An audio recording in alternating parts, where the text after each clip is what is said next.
love to hear a bit about what it was like to see it and what it was like to have it be filmed and have them there as you're experiencing that reunion. So there was a lot of emotions, leading up to it. I mean, even like the film, like the diary, I would kind of talk into the phone and kind of, so the anticipation was getting higher and higher and higher. And, I was trying to let go of expectations. And, once I got there, being in a moment, as you guys see, I melted, right? I just melted. And, there were so many emotions going on, I wanted it to get violent, and then I would cry, so there was so much going on. But to see it on a big screen is totally different. I feel naked. Yeah. Yeah, I mean, that moment really sticks with me, and there's so many other beautiful moments in the film as well. This is sort of a question for Gabrielle. You have a background as a cinematographer, and you're the DP of the film as well. And the film is shot so beautifully. I'd love to hear about how you approached filming these moments and capturing that with such empathy and grace. Well, first of all, they're not here, but Stephen was also a cam op on it when I couldn't be here. And then we also had another camera operator as well, meaning in the US. I was also shooting in the US as well, but just props to them as well for being here when I couldn't. And yeah, it was, well, like I said, it was a collaborative effort, even just in the vision of the filmmaking process. We definitely wanted it to be kind of like, fly on the wall, cinema verité, but also participatory, because at the same time that we were following Norman, not knowing what would happen and just kind of going with the flow, there were certain questions that we wanted answered. And you can hear Charles asking the questions. You can hear us, participating in it a bit, but at the same time, for example, for the emotional moments, we just kind of wanted to stand back. And then I think Charles should talk about producer Charles. And things that could possibly go south on the day, and how he dealt with that. But yeah, visually, I would say a lot of that happened in the discussions that Charles and I had prior to filming a lot of the scenes. And then, yeah. You want to add anything? I mean, it's Gabrielle's cinematography that makes it look so nice. I mean, that was certainly nothing to do with me. But it certainly was, yeah, you should give her a round of applause for that. It was usually me crying, running away from the back of the camera. So,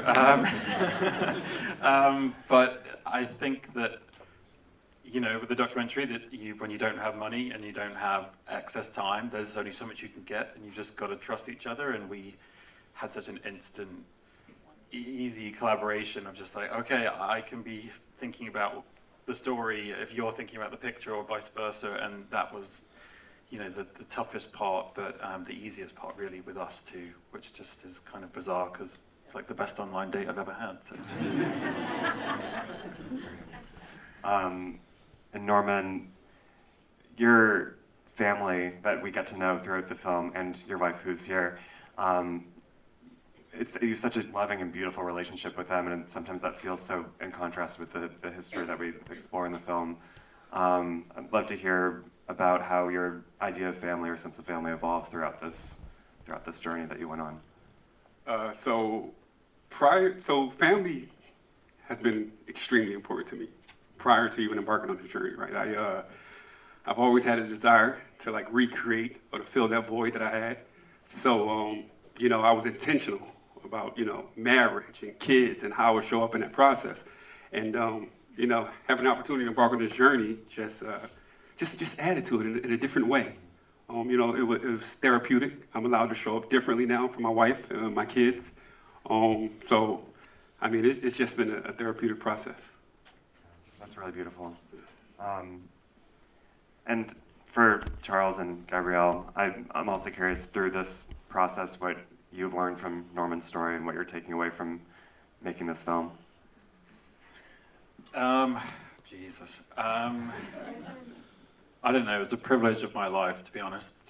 Jesus, I can't cry. For Norman to trust us with this story, and there was Brian who did all the sound mixing and editing is in the audience.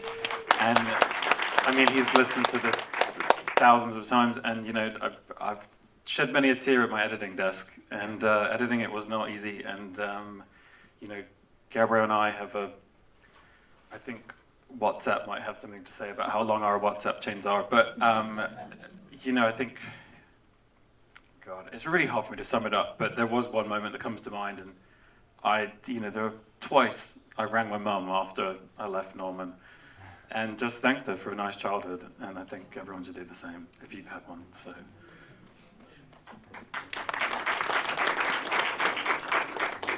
I think the film speaks for itself, or Norman speaks for himself in the film.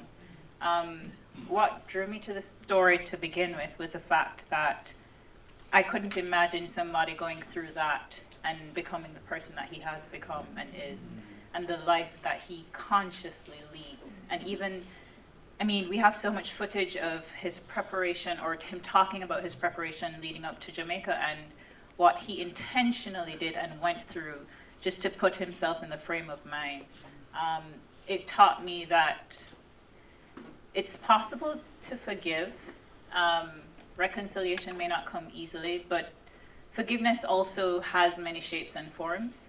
And it doesn't mean that everything is going to be all good and well in the end, or, you know, pretty to the outside eyes. I haven't said this to you, Norman, but it gave me a sense of just strength in that, you know, believing in this, you know, possibility that you can work through things. But my favorite moment in the film, which both you two know, is the very, very end. And just to, when, you know, when your daughter says, you asked that question. So we were filming, both Charles and I were behind the bench. So we couldn't actually hear what was being said. Only the sound op could hear. And so that moment that happens at the end, I feel sums it all up for me, and then comes full circle knowing that Norman is on this journey now to become a therapist. But, you know, when, you know, your daughter says, you know, you asked her what's her greatest fear, and she says, losing you. I said, okay, that's the reason why we did this. Thank you. I'd love to hear any audience questions. Anyone have a question out there? Yeah, right back there. Norman, do you have a relationship with your father into the future? Do you see yourself? Because I don't think it was addressed in the movie. How you stand, like how you feel about it now. Will you come back or go back? Yes. So till this day, I kept a relationship with my father. I went back to Jamaica alone this time, and spent some time there, and that was interesting. That was different, and yes, we're still in contact. Are you planning to take at any point your family to Jamaica to show them your culture? So short answer is yes. You know, I wanted to leave that option up to everyone in the family. I couldn't make that decision. So we made a conscious decision. Everyone was on board. So that's in the future, hopefully, God willing. That would be great, because there's a lot of good things about Jamaica too, you know, that they should learn. It's great. Thank you. Yeah, right over there. What are you most proud of having known what you know about them and learning everything and learning more now? Wow, that's a great question. What am I most proud of? I mean, just who I am today, my presence, right? I think that speaks to both my mother and my father, right, and my ancestors. So I give credit to them, right? This is not me alone, right? There's characteristics that I have. There's an essence about me, right? That's something that's greater than my footwork that I'm intentional about. So I'm grateful for the support from my mother's side for stepping up and you know, doing the best that they can, and you know, I'm grateful for my father as well. Which is very hard for a lot of people to have that kind of unconditional love that you saw, that we see in its films. There's so many people going through this and are unable to cross that threshold, and they imprison themselves for the rest of their life because they're unable to forgive. And to see unconditional love in this picture, and that you can pass it down to the next generation, is everything.